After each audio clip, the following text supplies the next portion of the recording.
There are many games with small compact worlds with a lot to do. There are many games with large maps with nothing to do. But these three titles don't lack in size or density. They are very well built, both in terms of style and substance. The Wild West from Red Dead Redemption 2, the continent from The Witcher 3, and Egypt from Assassin's Creed Origins. Which of these three is the best though? That's what we're going to find out in this video.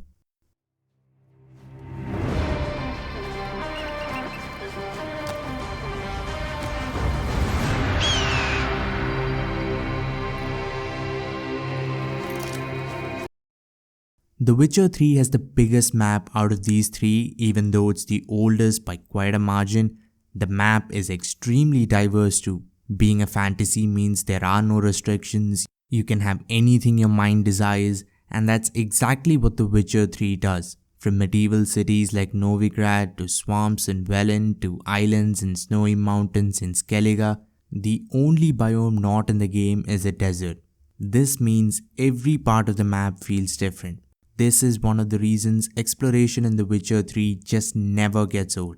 If you get tired of running around in Velen like a peasant, you can always go up north to Novigrad to experience a sophisticated city life.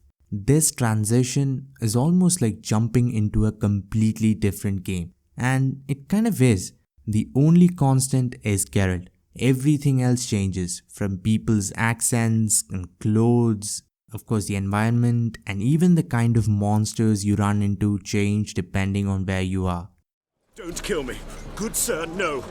They forced me. Had I not told them, they'd have set fire to my home, my warehouse. The mage hunters know no mercy. Spare me, good man. Be not like those murderers. Shut up. I should kill you. Thing is, you'd be no good to anyone but the gulls as a corpse. So you'll live and pay us double. Now. Fine. Your coin. Now, get. Thanks, Geralt. The game is considered a spiritual sequel to Skyrim, and it's mostly because of how enjoyable exploration is and of course side quests. Skyrim, Breath of the Wild and The Witcher 3 have had a major influence on how side quests are looked at in modern open world games. They are no longer meaningless distractions, but an avenue for developers to try something, experiment with gameplay or storytelling. Sometimes the side stuff ties right back in with the main stuff, but regardless, developers have started to put in the same amount of effort as they do with the main story. Most of these side quests are memorable, sometimes silly, sometimes a masterclass in storytelling, or in some cases both, like the frying pan quest. Fascinating story. Any chance you're nearing the end? Even monster hunts, which don't necessarily need any story behind them, still have a little bit of background in order to keep the player engaged. The game is good when it comes to gameplay, but it's the masterful storytelling that made The Witcher 3. Combat, for example, is nothing special, but you get so emotionally invested with whatever the story is behind you getting into combat that you just don't care. The fact that it is a fantasy RPG means there is a greater diversity of side quests. Combine that with the outstanding storytelling in place and the downright beautiful world, and you have one awesome game world. Red Dead Redemption has the second biggest map, but if you just look at landmass, it's probably the biggest. And since the game is made by Rockstar, the attention to detail is excellent. Just like The Witcher 3, Red Dead has a lot of diversity, even though the game is set in our world and it's limited by having to be somewhat accurate. Rockstar have done an outstanding job in making each area feel different. The atmosphere in the snowy mountains in the early sections of the game is completely different from Saint Denis or the quaint little town of Valentine. If all that isn't enough, the game takes you on a trip to Guarma, which looks and feels completely different from the main map. It is important to state how beautiful the world is. Red Dead Redemption 2 is still one of the best looking games ever, even 4 years and one whole console generation later. You will constantly just walk around or ride your horse, not able to believe how breathtaking the game is.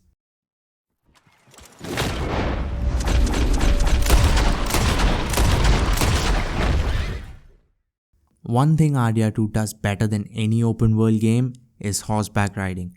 Most games which have horses range from awful to maybe tolerable. Even the other two in the comparison suffer the same fate. Roach is clunky, very hard to control, and is a downright pain most of the time. Horses and camels in Origins aren't bad, but you won't ever go out of your way to just ride around. But not in RDR2. Horses are very responsive, they steer like modern cars, so it just makes exploring more fun. Because it's not just the destination that is fun, but the journey as well. The map has an abundance of things to do, from pastimes like poker and fishing, hunting, to incredibly well-written side quests. These quests are all over the place. Silly to absurd to cool to downright heartbreaking. You will feel every emotion under the sun if you decide to try everything that RDR2 has to offer. Assassin's Creed Origins has the benefit of having one of the most interesting places in the world as its setting. Egypt is almost universally looked at as one of the most beautiful places in the world. It's just something about those pyramids, isn't it? Ubisoft once again have tried to be as accurate as possible when it comes to recreating the world. The game doesn't have the storytelling of neither RDR2 nor The Witcher 3. It has a fair share of interesting side quests, but they are few and far between. Ubisoft have tried to include a story with everything, and they have done that, but it's just that sometimes they aren't interesting in the least. Origins was influenced a lot by The Witcher 3 and Breath of the Wild, even Ubisoft have said so, but The Witcher 3 wasn't great because it had stories behind everything. It was great because it had interesting stories behind everything. Pike is a great protagonist, he is very likable and charismatic, and it wouldn't be a stretch to say he did carry the game. I am a virgin. At least I think I am. I will hear no more on this subject. You can take it up with your wife. But you do not understand. Every woman I've ever tried to... Please, shut up.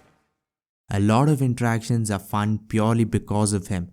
Compared to most Creed games, Origins does side quests better, but when you compare it with the best in the business like RDR and Witcher, it just isn't all that. If you just look at the actual world, there's no game world more beautiful or intriguing. Exploration in Assassin's Creed games was great until they decided to go the size route.